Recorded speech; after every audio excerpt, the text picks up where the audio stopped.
കോഴിക്കോട് ബാലുശ്ശേരി പനായിയിൽ മകൻ അച്ഛനെ കുത്തിക്കൊന്നു. പനായി സ്വദേശി അശോകനാണ് കൊല്ലപ്പെട്ടത്. മകൻ സുധീഷ് അറസ്റ്റിലായി. സുധീഷിന് മാനസിക പ്രശ്നങ്ങൾ ഉണ്ടായിരുന്നുവെന്ന് നാട്ടുകാർ. കോഴിക്കോട് നിന്ന് രതീഷ് വാസുദേവൻ ചേരുന്നു. രതീഷ്, എപ്പോഴായിരുന്നു സംഭവം? എന്തൊക്കെയാണ് വിവരങ്ങൾ?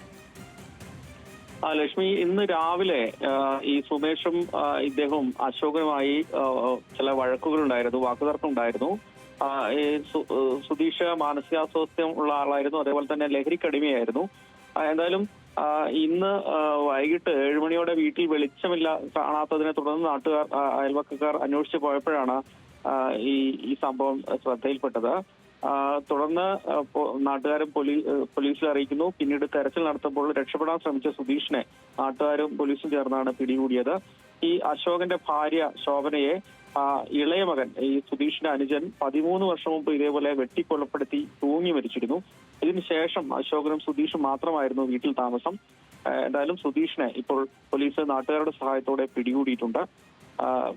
അശോകന്റെ മൃതശരീരം ഇപ്പോൾ പോലീസ് ആശുപത്രിയിലേക്ക് മാറ്റി. രതീഷ് വാസുദേവനാണ് കോഴിക്കോട് നിന്നും വിവരങ്ങൾ പങ്കുവച്ചത്.